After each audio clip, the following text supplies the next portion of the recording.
a few years away. Not even.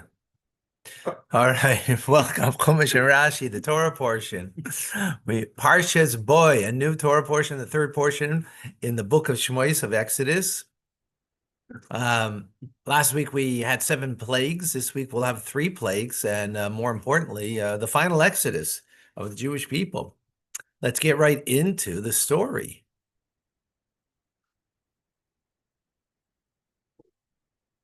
But beforehand, Baruch atah Chelam Shachim Barei. Amen. Chaim. Amen. Wow, coffee's really good. Okay. We are in the book of Shmois Exodus, chapter 10, verse 1.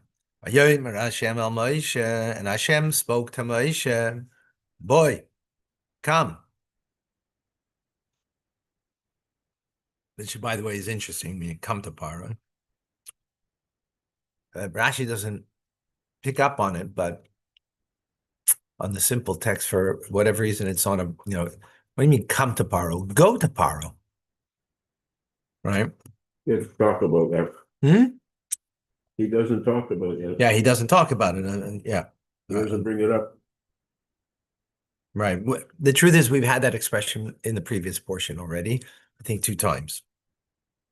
But in any case, so come to Parai, to Pharaoh, and now, remember, the first 5 plagues, he hardened his own heart, but now God says, I will harden his heart.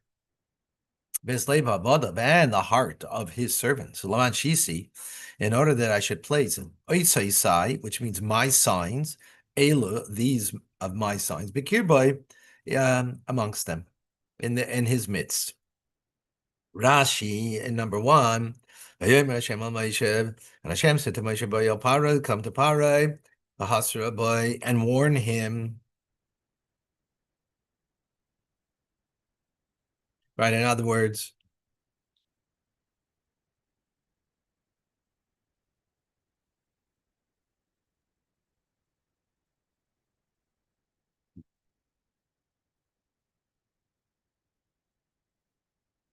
what are you coming to Paro for if God says he's going to harden his heart? So Rashi says, because you have to warn him, nonetheless. I shall place, sumi, my pudding, the oshis ani, that I will put, in other words, I will put my signs in them. A sign is, of course, showing that God is ruler, that God is in control, that God is king.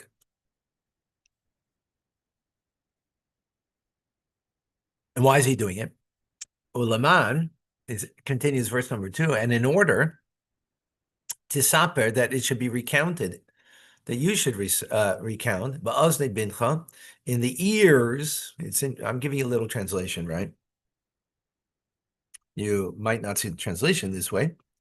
In the ears of your son, Oben bincha, and your son's son, Asher Eis Asher Hisalalti b'Mitzrayim, that how I have amused myself, if you will. How does it translate here? Mocked. Means how I mocked b'Mitzrayim in Egypt.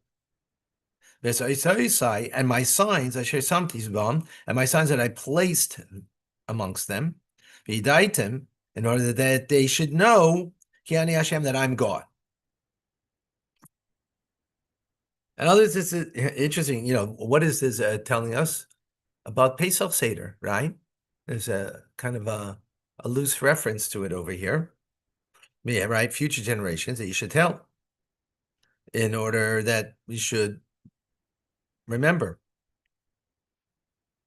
that I mocked myself with Egypt, made signs and placed among them, in order that you should know that I'm God. Okay, salalti. I mocked, sachakti, played sport, if you will. Kamaki salalti bi. You've mocked me. Allah who is by him.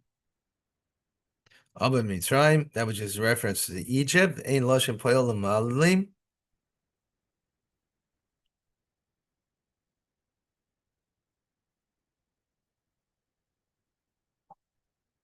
So you're just showing that it's a mockery of them. Okay, there was some grammar at the end there. Verse number 3. Vayavai Moshe, and he came, Moshe, Va'aron, and Aaron, El and Paro, to Pharaoh, Vayomer, and they said a love to him. Kayamar, so says Hashem, Elokei Ivrim, the God of the Hebrews, Ad Masai, until when? Ma'anta, will you refrain? Le'onis mipanai, and well will you phrase to be humbled before me. Shalachami, send my people, the Abduni, that they should serve me. Rashi in number 4, le'onis. So they should be understood Targuma according to Onkelus's understanding, and because the word le'onis not necessarily would normally mean to be humbled.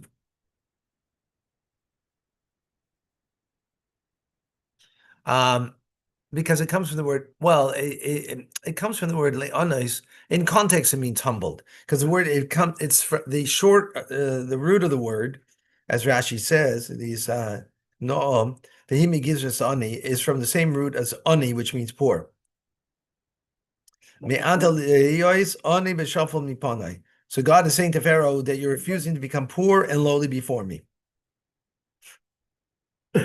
Poor doesn't mean here poor in the pocket.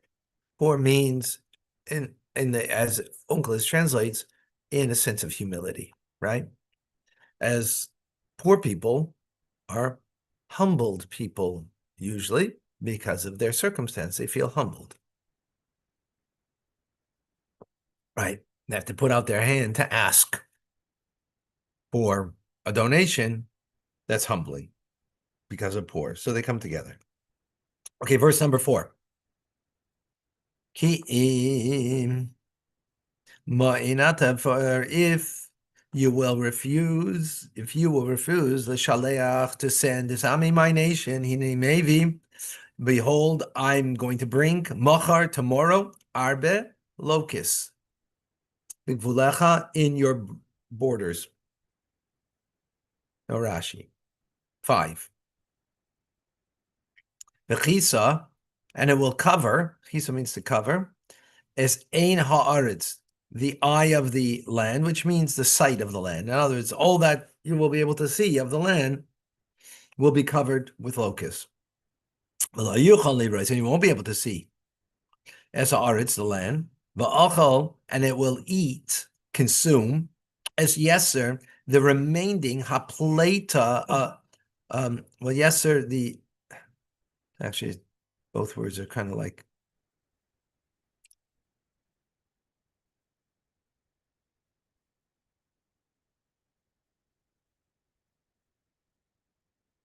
The surviving remnant, okay. Because it's surviving remnant, a plate. Yeah, okay, plate is remnant. That's a good translation. The surviving remnant, hanisheres, that remains, lachem, to you, minabarad, from the hail. Remember, this is the 8th plague. The 7th plague, we finished off in last week's Torah portion yesterday, was hail that also destroyed crops. But there were things remaining, like the wheat and lachem mina bare, ba'achal is kol haaretz hatzmeach lachem mina sada, and it will consume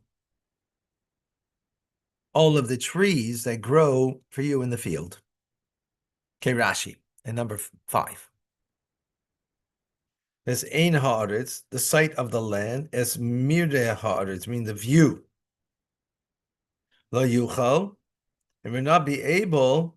Anybody who onlooker is looking to see the land, lashon kasora diber, it's an abbreviated form. That says the sight of the land, meaning any on viewer will not be able to see the land. Verse number 6. Vayomer avdei para, and they said, missed a verse. Number 6.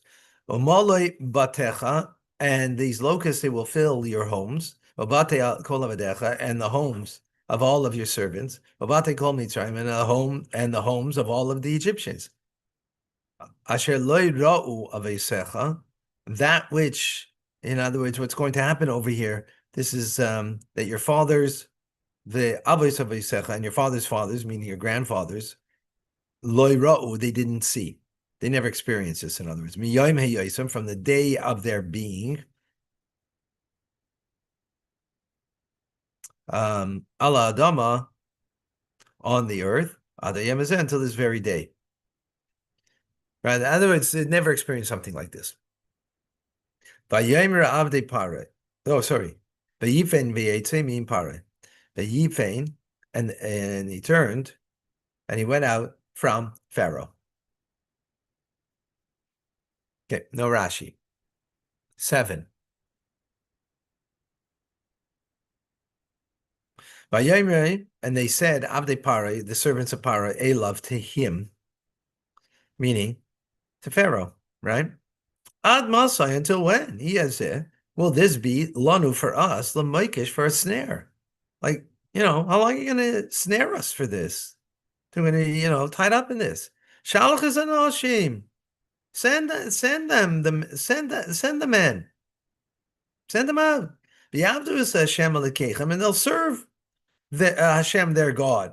Hatenim teidav, lest like before Teda ki avda Mitzrayim, that you will know, Hatem Teda, before you know ki avda Mitzrayim, that Egypt is going to be lost. In other words, it's going to be destroyed. Rashi, Hatem Teda. Okay, this is written in, like Rashi can say it. In other words, in question, don't you know that it's going to be destroyed if you don't do this?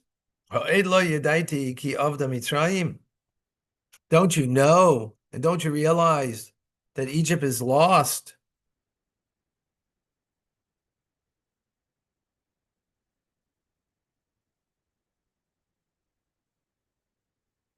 So I translate it as before because that's a literal translation, but here it's that not yet. Don't you know that it's going to be lost? Okay. Verse number 8.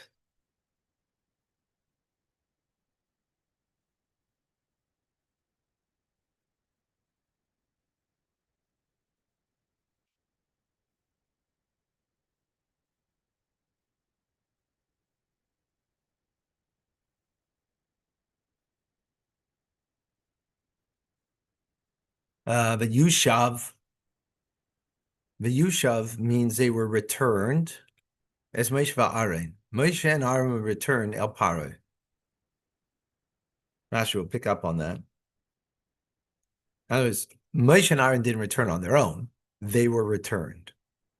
El Pare, to Pharaoh. Vayomer aleihim.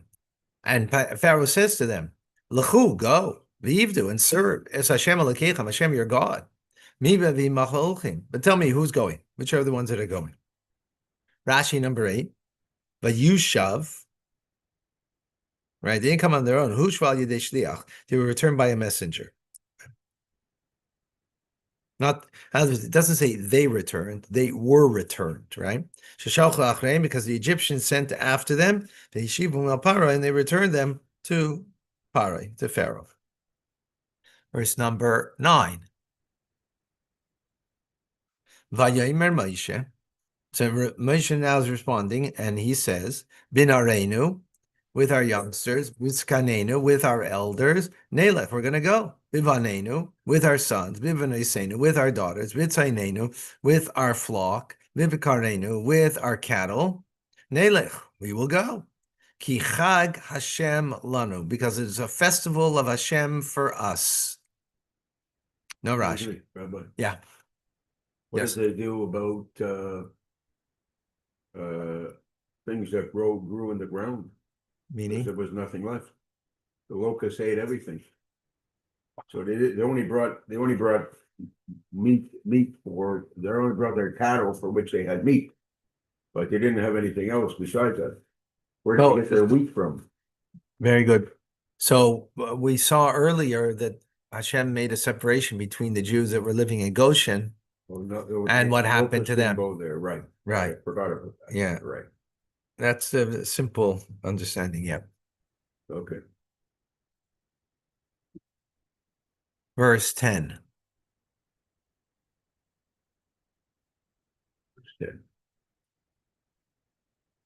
So he now, Pharaoh responds to him, He came, so shall it be. Hashem imachem, God is with you. Kasher, ashalach eschem, as I send you, estapchem, and your little ones. Re'u ki ra nege penechem. So I'm going to send you with your children. Re'u, see, ki ra nege penechem, that evil faces you. Okay, Rashi's going to pick up on this. Interesting. What's being said over here? I will send you and your children. All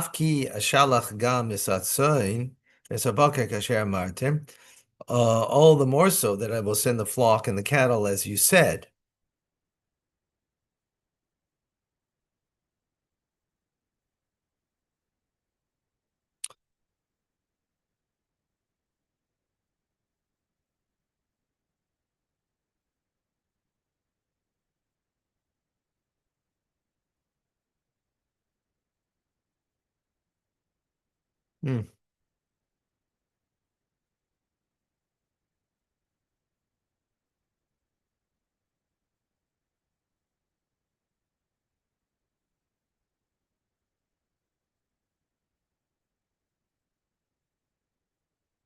Not exactly clear.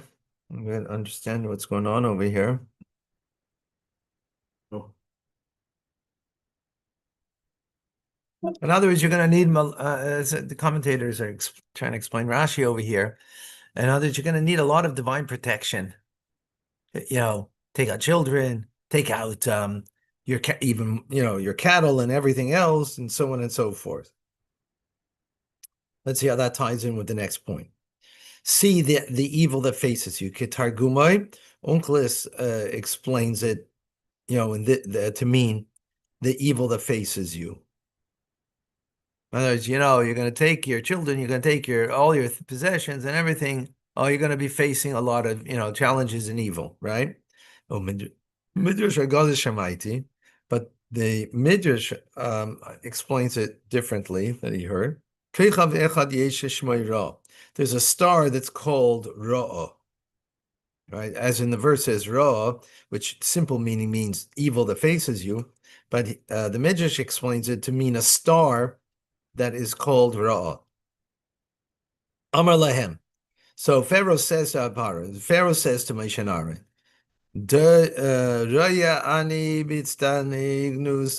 I see through my astrological predictions that this star Ra will ascend to meet you in the desert, and this star is an omen for blood and killing, right? And when the Jewish people sinned with the golden calf, because God actually wanted to kill them, right? So Moshe said in his prayer, so the same word, bera'ah, right? Why should the Egyptians say that bera'ah, that with simple meaning is evil, that you took them out, right? With an evil plan that you're going to kill them in the desert. Like, you took them out, and what do? You kill them in the desert? Like, what kind of God is that you're doing that? Like, why should the Egyptians say that? That's a simple meaning. But the interpreted meaning over here, the word ra means this star that's called Ra'ah. It's the same word. That with Ra'ah, you took us out. With this star, you took us out. Zushi Yishamar L'Baran. This is what Pharaoh said. Ruki Nara Negepinechem. That Ra'ah is facing you. Miyad. Immediately following the prayer, we find B'Inachem Hashem Al Ra, that Hashem can reconsider the Ra'ah, the star Ra'ah. V'hafach adam, and he transformed the blood, right, which would have been the blood of death that that God would kill the Jewish people because of the sin of the golden calf, and when he transferred l'dam mila into the blood of circumcision, that the people circumcise themselves, right? This is not the simple meaning. This is the medrash, right? Shmal Yeshua Yisam, that Yeshua was circumcised then on the entry to the land of Israel. Actually, it wasn't even then; it was only later on. And this is what it says: "Ayem kalaisi es cherpas mitzayim ba'aleichem." On the day that they performed the circumcision, I have rolled away the humiliation of Egypt from upon you. Shayimim lachem, that they would humiliate you and say, "Dam anu royim aleichem b'midbar." We see the blood upon you in the desert. Sounds like Wow. Pharaoh saw the blood. They all saw the blood in the desert. Pharaoh interpreted it as being negative, Mhm. that the evil will become them, to try to Right. convince them not to go. And God turned it into a good thing Yeah. in terms of the connection with the circumcision. Yeah. Yeah. Exactly. Okay. Last verse. 11. Leichein. So he responds, not so. Lechu, that we will go. No. It's interesting. No means like please. Right. Please. Hagvarim. I'm sorry. Leichein. Lechu no hagvarim. Sorry. Not so. They will please let go the men. Leave to Hashem, and they will serve God. Ki oisa atem mivakshim.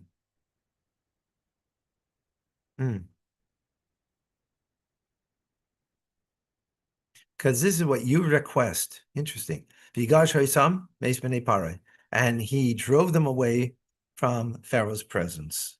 Let's see Rashi. Leichein, not so. As you said, take the children with you, right? But rather,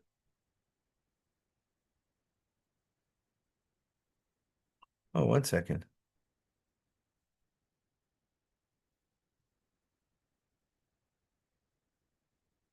Oh, 1 second. I think I read this wrong.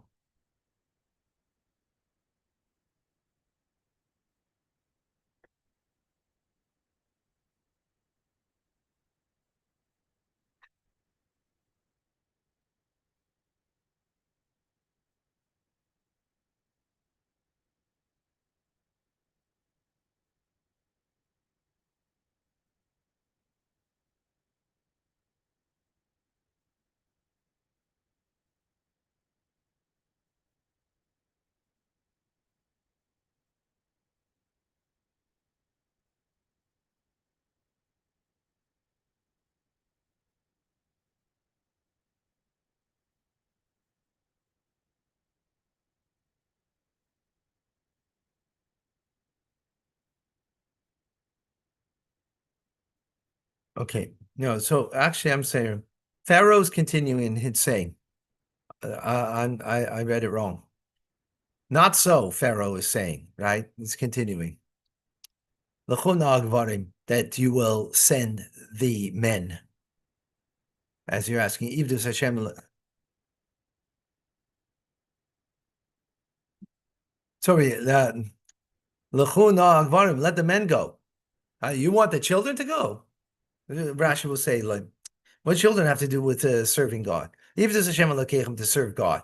Because that's what you're requesting. You're requesting to serve God, right? In other words, what do children have to do with it? We'll see. Rashi will say that. And he drove them away from before Parai. Rashi, Eloichem, not so. You want the children to go with you? No. But rather let the men go and worship God. What do children have to do with worshiping God?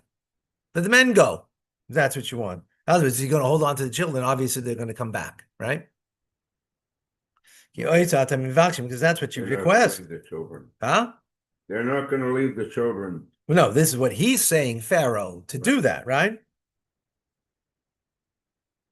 Bigashtim ad hena. Until now, you've requested this point, for you've asked, we want to sacrifice to our God. And it's not the way of children to participate in sacrifice. He got to show you some, and he drove them away. This is an abbreviated phrase. Because it doesn't say who chased away them from Pharaoh.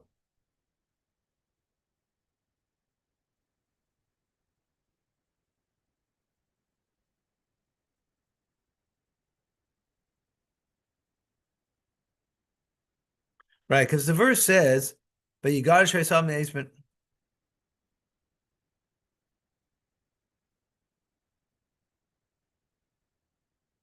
That he drove them away from the presence of Pharaoh. It doesn't say who's did that. Okay. Wow.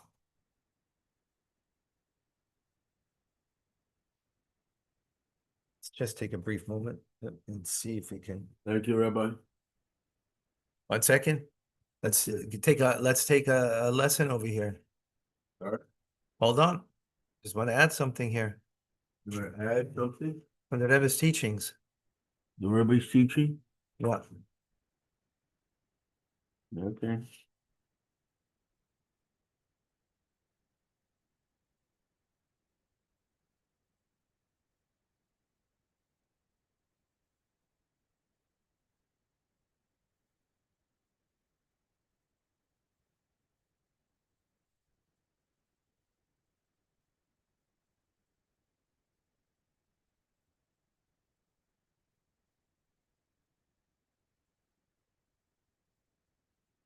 So the Rebbe always wants that with the name of the parsha should have to do with the content of the parsha. So the name of the parsha is boy, come, right? So how's that fit in with the content? So in the Zohar it explains boy el pare. This is not Rashi now. This is not simple meaning, right? Because more fitting, as we mentioned before, should say lech el paro, go to paro, right? Not Right. come, right? Um, In other words, God is going to be there with him. He's going to go with him. Together. yeah. This is to teach us that God is going together with Moshe exactly into even though the word boy el para was used in the previous parsha was not to go into the castle of Paro, into his inner fiefdom, right? It was not, it was before, it was always meeting him by the Nile River or somewhere, but not in his own, in his own castle, right? In his own, place of residence. So this is telling us that God came with Moshe into the inner chamber to be there with him. So boy comes to teach us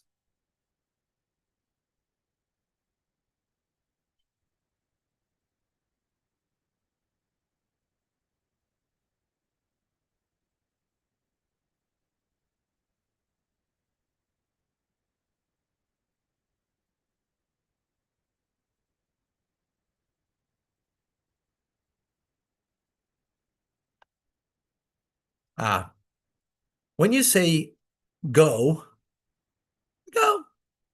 When you say come in. Like go is an act of going. Come is an act of entering, right? Come is, come in is an act of entering, right? So what God is saying, enter inwardly. And when you enter inwardly, you will see I am with you even in the most challenging moment. And that's what the idea of redemption is. In the most challenging moment, come, internalize it, go inward, and you will see God's with you. That's the idea of redemption. Wow. Go is like, go over there. It doesn't bring out the idea of inwardness. It's more external. Come within. Come, right? Brings out that idea. There you go. You got a good of our Torah. Yes, a very good one. Excellent one. It's not only that God accompanied him when he went in to see Pharaoh in Pharaoh's inner sanctuary, basically, but because God was there, he was able to go into himself And and be a stronger person in Exactly. confronting Exactly. Pharaoh. Exactly. Because he wasn't alone. Because He wasn't alone. Because at He this was- point, God at this was- point it was different than before. Remember, before Pharaoh was not in his palace, right? Now he's in his palace, and to enter into the palace means you're entering into the serpent's, on his home territory.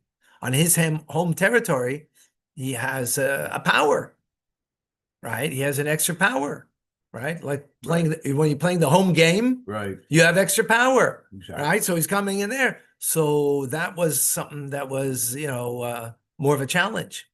That's what God tells him. But isn't God basically with him all the time?